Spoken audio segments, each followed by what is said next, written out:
Hey everyone, welcome back to the show. I'm Reese, and I hope this finds you healthy and safe and sane wherever you are. This week, we have the honor of speaking with a truly great human being. This is a big wave surfer, a WSL Pure ambassador, a guy who represents a bunch of different nonprofit organizations, and honestly, I don't think anyone's ever said a bad thing about. Greg Long is known as a true gentleman, a great surfer, and a great environmentalist. He surfs monstrously huge waves, Cortez Bank, Jaws, Mavericks, etc. And he's really good at it too. He's got a couple world championships. He also has won the Eddie, which is one of the most prestigious competitions in surfing. But he will readily tell you that conservation and conservation victories are the greatest victories of all. And we hopped on a call to talk about it. We've got World Oceans Week coming up. We've got a big campaign lined up. There's been a bunch of news about surfers and their environment lately. So we thought Greg was the right guy to talk to this week. So we hopped on a call over Zoom. He checked in from like an outpost in Baja. So there are a couple patches where the audio isn't great. It's a little bit skippy, but that's kind of like every other FaceTime and Zoom that you're doing with your parents these days. So it's not your phone, it's us, but we still think this episode is worth posting. Without further ado, here is my friend, Greg Long.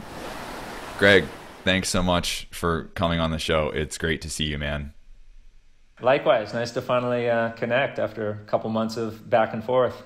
Yeah, it's been a wild couple months. Understandably, people are busy. Where are you calling in from, if you don't mind disclosing your location? Yeah, I'm not going to fully disclose, but I'm down here in southern Baja. Came down a little over 2 months ago before everything kind of got underway. Just thought of the places that I could go that have all the necessities to enjoy life. Food, water, open space, and this one came right to the forefront of my mind. So packed up the van, and a couple months later, here we are, still going. Well, that's like a second home for you down that way. I mean, you've been going down there since you grew up, right? It's kind of, like your hood. Yeah, it is. I mean, my earliest memories are of the surf trips in the 71 Volkswagen bus with my pops coming down here, and waves or not, still one of the most beautiful places. And I could easily spend, as I have, a couple months and find a new adventure every day. So a lot of overland little terrestrial hikes, and plenty of time in the water, and just enjoying the change of the seasons in the springtime down here. I love it, man. That's awesome. Also, happy birthday. Happy birthday was just yesterday for you, right? Thank you. Yeah. 37 years old, I think. I had to think about that when I woke up in the morning, but yeah, it's confirmed. Just turned 37. Confirmed. Well, Greg, you're a super humble dude. I think people who know you know that, but we have a lot of people who listen who maybe don't know surfing as well, or maybe don't know your history and why it's important that you're here. But I'm going to read off some of your kind of accolades over the years to kind of give that level of import. You are a big wave surfer. You're a world champ. You've won the Eddie, right? Big wave world tour champion, SEMA Waterman of the Year, National Geographic Adventurer of the Year. You also have been engaged in just a number of various nonprofits, from Surfrider Foundation, Wild Coast, Save the Waves Coalition, San Onofre State Parks, Parley for the Oceans. You surf for Patagonia. You're engaged in a lot. Beyond your big wave career, you've had this career of chasing massive walls of water around the ocean, and then you've also dedicated a ton of your time to the environment. And I just think it's important to highlight that because you've been an incredible help to me here as we've started up WSL Pure and being an advocate and a voice and a leader. And I just think it's really great how you spend your time. But there is kind of a backstory there of why you do that. I mean, you've always been an environmentalist, I think, but you did have a moment a few years ago, and I was lucky enough to catch up with you in France when you gave a talk about this at an event Patagonia put on, was it 2 years ago now?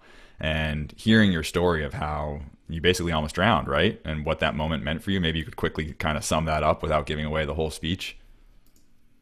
Yeah, so I mean, I grew up, I was really fortunate. My father was the state park superintendent of the San Clemente State Beaches and Parks where I grew up. And so growing up with sort of, his, vision for, protection and preservation of, our playground, it was instilled in me as, as a kid. But admittedly, as I became obsessed with this, dream of becoming a professional surfer, all of that, the work that I was doing with the environmental groups most unquestionably took a backseat to, my personal self-exploration as a surfer and big wave surfer. And but through the years, I was able to find a balance, working for both, especially because we're not chasing giant swells, all the time. And but it wasn't until I was 30 when I had what was in the surfing world a really publicized near-death experience, nearly drowned surfing a big wave called the Cortez Bank, which is an underwater seamount off of 100 miles off the coast of Southern California. And that stopped me dead in my tracks, as I think most near-death experiences do for people. And it's kind of bizarre to say when I tell people this. It's something that I actually wish for everybody to have at some point in their life. It's kind of morbid. Like, what? Yeah, it's a funny wish for people. I get the intention, which is it gives you this second view on life. But man. Not in that, context, but I wish for people to stop and have the opportunity to really distill their lives down as that moment did for me, and to reevaluate, what is actually important and what have you been doing with your life? And, if it were to have ended then, would you be proud of, who you are and what you did? And for me, the answer to that for the most part was yes. But, when I thought about my most treasured and memorable moments and what I actually thought to be important, it had nothing to do with any of the contests, that I won, those awards or accolades that you just, listed off. That, those were, incredible inspiration for me on my personal, growth as an individual. But, when I thought about what I was really proud of, it was, those were, down there at the bottom, even if they even registered on the list. But it was more, what I did along that path to, give back in this world, to help other people, to, protect, these places that I love that have given me so much in my life. So it was just, crystal clear reflection. And for me, it was going to take something so significant as that, because I was caught up in this, fast paced life of, chasing swells and all the fun that goes along with, being a professional athlete and adventurer. And so, after that, it was just, that's part of my DNA, but, really rebalance and prioritize what I knew from that point, to be more important and more fulfilling for me, even though at times, I still catch myself, wishing that I could go chase a swell when I have other, projects or obligations, kind of on the environmental front. But in the end, I know when I look back, the work and energy put towards this is going to have more value, on the deeper kind of soul level than, any waves. There's always going to be another swell, another opportunity to surf, but, especially now at this point in time, it's so crucial that, this work is being done, because I, think we're at a tipping point really where we're going to get it together and, start redirecting, life and, the world in a proper way to where we're valuing, our natural environment and resources in the way that we need to, or else, I don't think the future is going to be as, plentiful and beautiful as we're experiencing it now.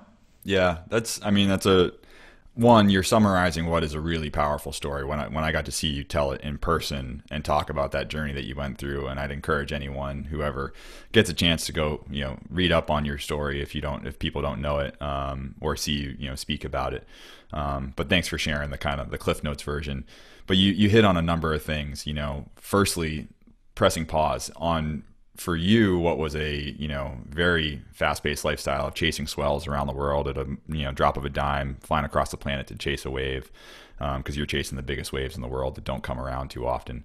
But I would say even for your, everyday guy like me who goes to an office, or anybody who has a job, like, we all get so caught up in our day-to-day, and we're trying to put food on the table and have a roof over our heads and have relationships and be a part of our community and whatever it is. It's just so go, go, go, go, go, go, go. And most of us are put on a track of just like, here, go on to the next thing, like try to get a job, find a partner, get a house, whatever, or, whatever track that you're on.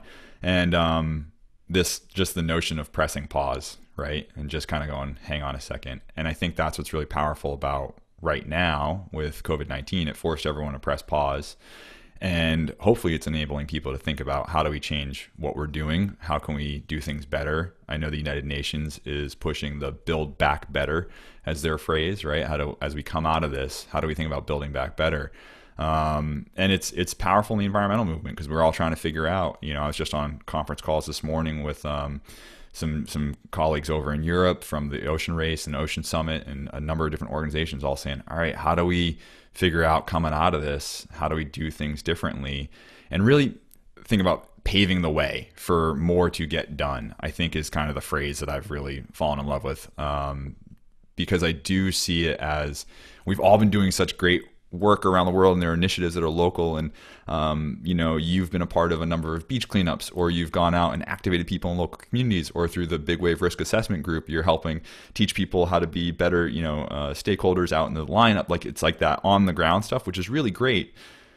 But let's leverage that to create more of that political willpower to get the big stuff across the line. And I guess that's what I'm excited about. And I'll use as a little bit of a segue into some of the work that is going on. Last week was International Day of Biodiversity.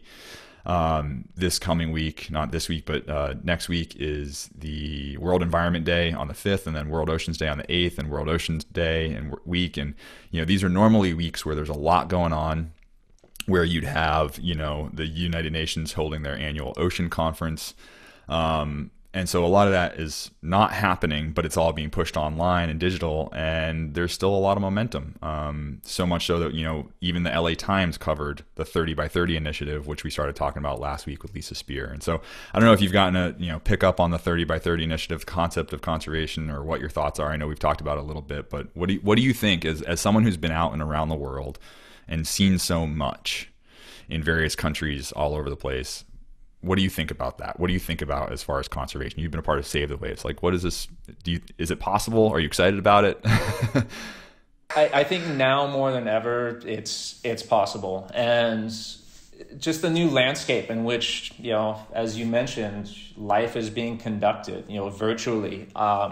As much as I don't appreciate it, because, we are meant to have, this kind of physical human contact, it enables people, I think, to tune in on a much easier basis. That if you wanted to attend or listen to that conference, it's no longer, it was always live streamed, but it's just going to be more, tangible for people. And I think, again, the information spread and the connectivity that's coming from this new, virtual world, there's going to be positives to it. But as you said, moving forward, really focusing on, what is that new future going to bring? And the pause that you spoke of now is allowing us to rethink that. In a way, it is almost kind of the new second version of our lives. And what it's going to take is exactly what's being set up with 30 for 30.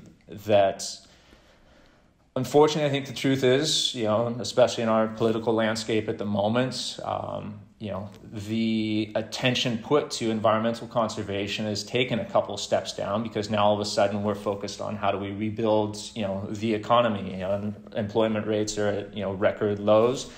So, when you look at sort of the hierarchy of, personal needs, there's people who are wondering how they're going to, pay their bills or their mortgage and get back on their feet.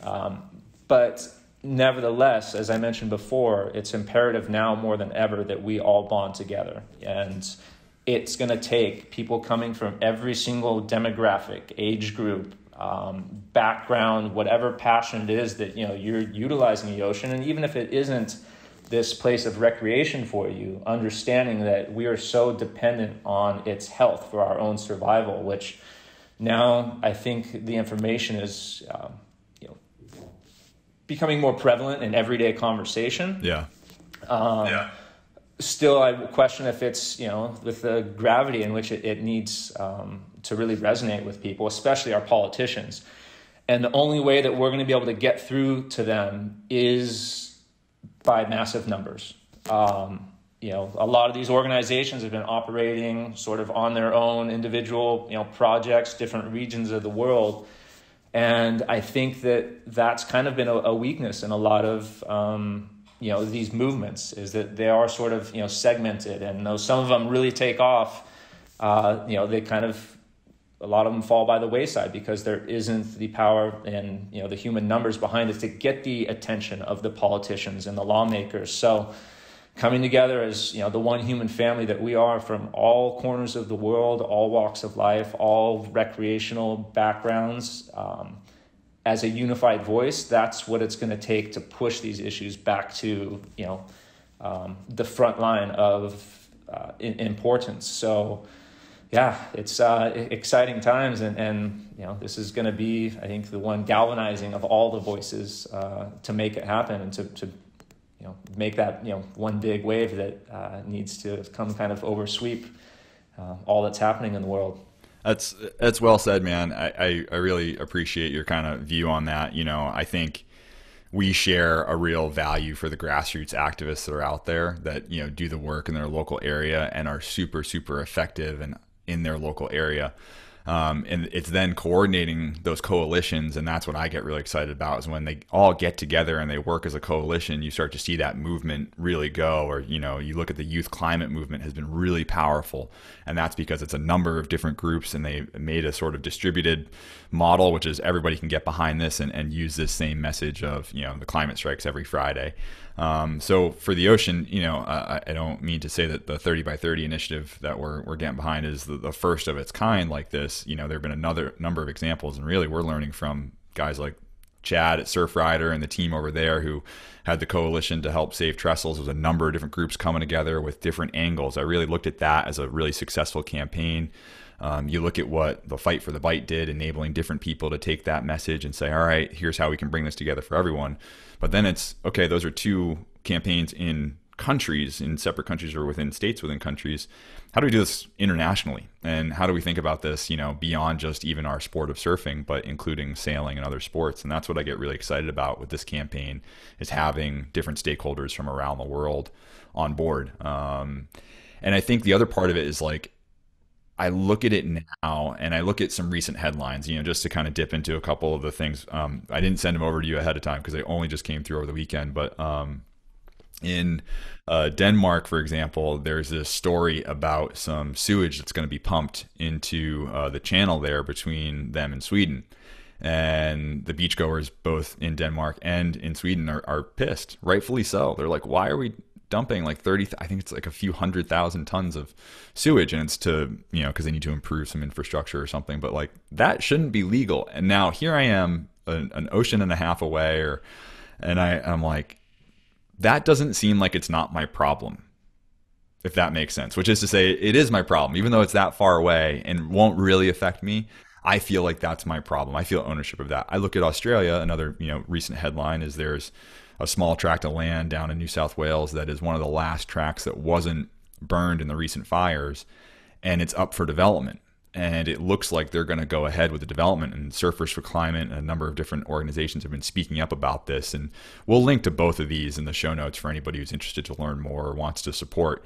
My vote as an American, like signing a petition in Australia, doesn't necessarily, get those local government officials to move. But as we think about 30 by 30, the way we've built this petition, it's such that if we get critical mass in each of the different countries all behind one thing and push all of those different UN delegates together, where there can be a decision made as a whole, now it starts to become really compelling. At least, I mean, listen, we're biased. We've built this thing, but that's kind of how we're thinking about it, is how do we enable local communities to take ownership of their issues, but raise them up and be proactive about protection so that we don't keep having to fight all these things.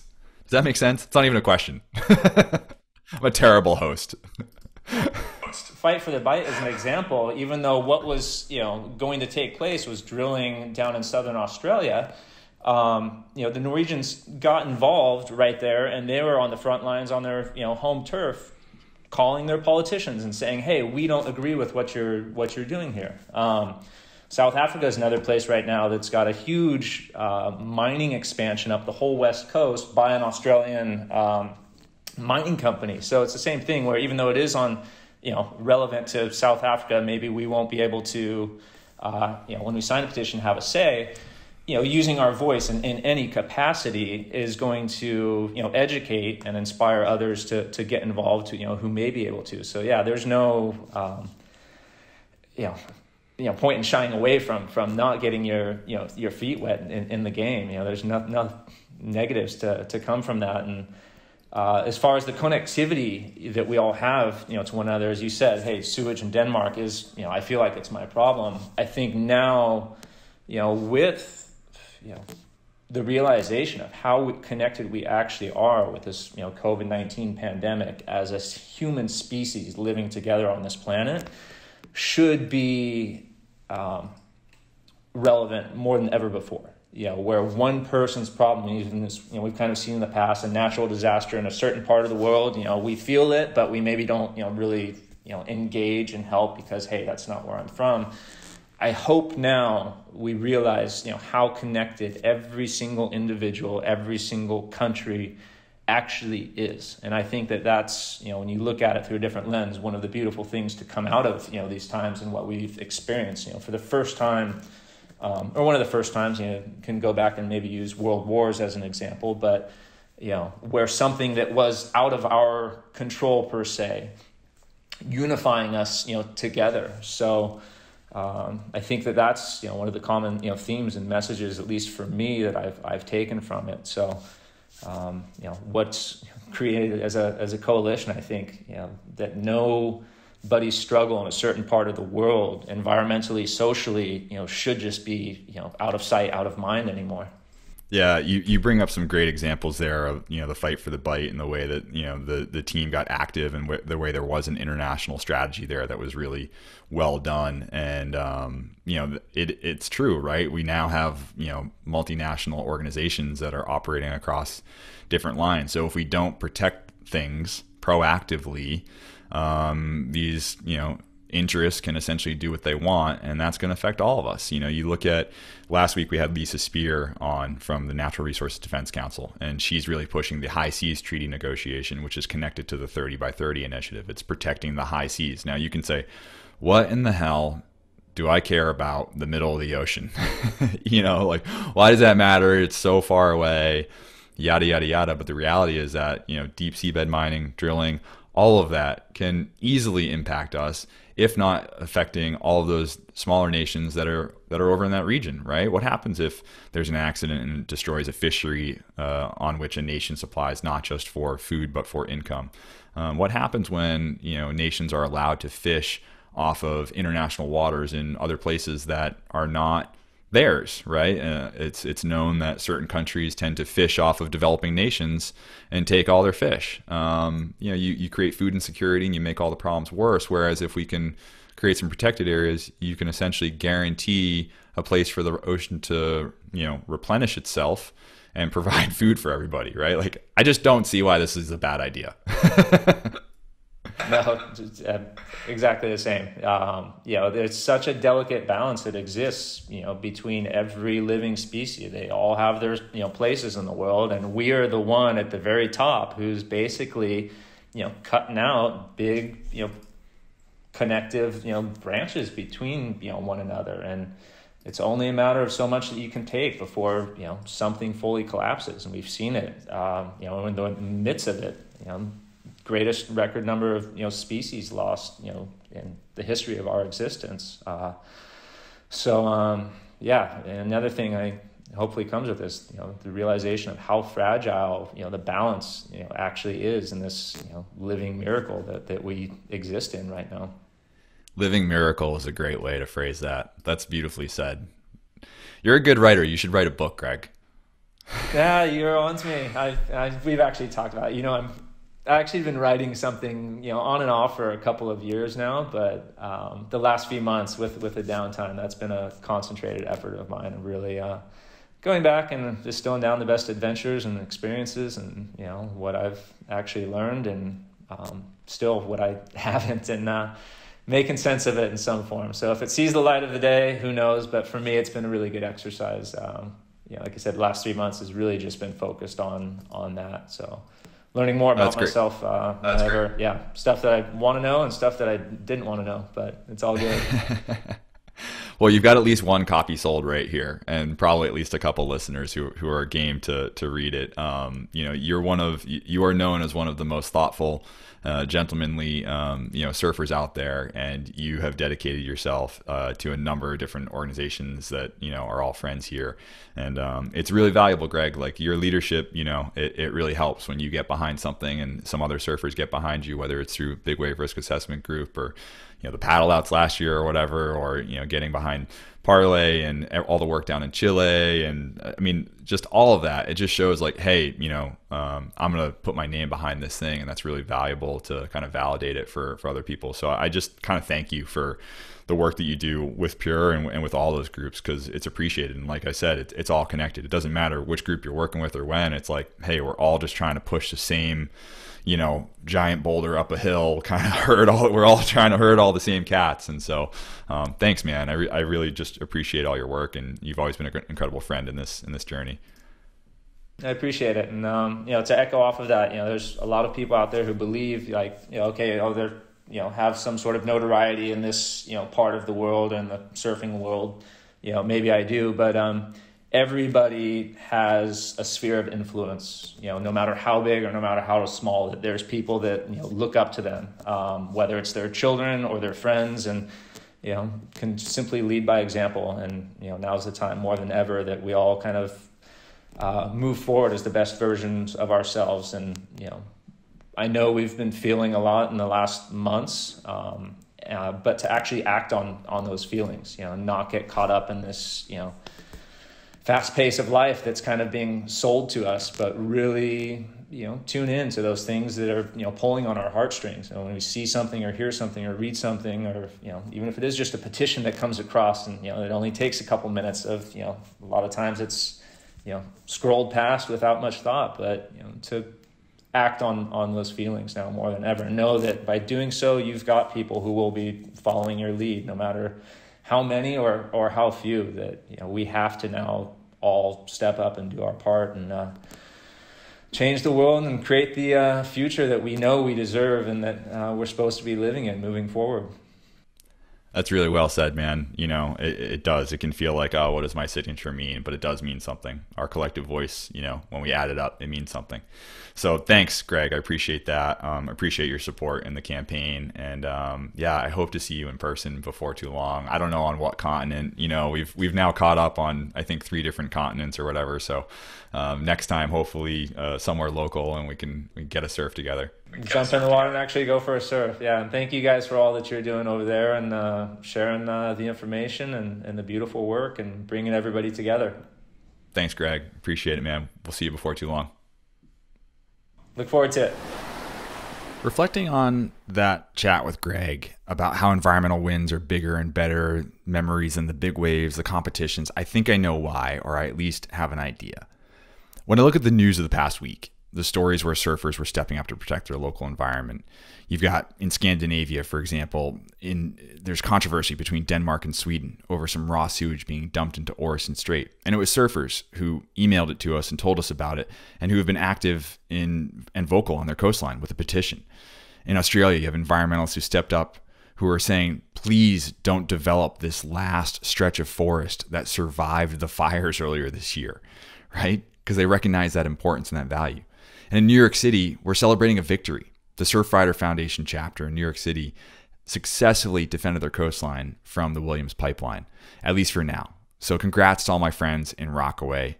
You guys did an amazing job. And I guess that's what starts to make me realize what's going on there for Greg. It's that these victories create a legacy. It's that it goes beyond a wave or a competition, and it's something that a community did together to protect a place that goes generations beyond. And I think Greg doesn't necessarily think about that. He just unconsciously lives that sense of purpose, especially having had that near-death experience. So while I don't wish anybody to have a near-death experience, I do hope everyone can live with that sense of purpose like Greg, and I know that he inspires me to do so all the time. So thanks, Greg, for surviving and surviving another birthday. Happy birthday. It was his birthday on Monday. But thanks for all you do for the ocean. it's really appreciated, and we all recognize how important it is and appreciate your leadership. And thank you for listening. Thanks for the kind ratings and reviews lately. For those of you who wrote them, we really appreciate it. It really helps the podcast grow. If you haven't written one, please do. Say something weird. Maybe we'll read it on the air. And before you move on to your next show, make sure you're subscribed here and or follow us on social media at WSL Pure, or shoot us an email at oneocean@wslpure.org. We love hearing from you.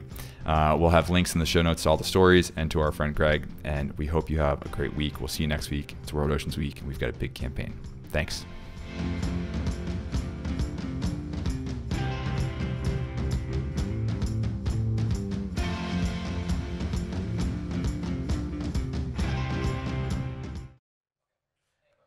Do you like that? Well, if so, subscribe over there and then watch more videos over there. And then tell us your favorite videos down there. It's a 3-step process. Do them all now.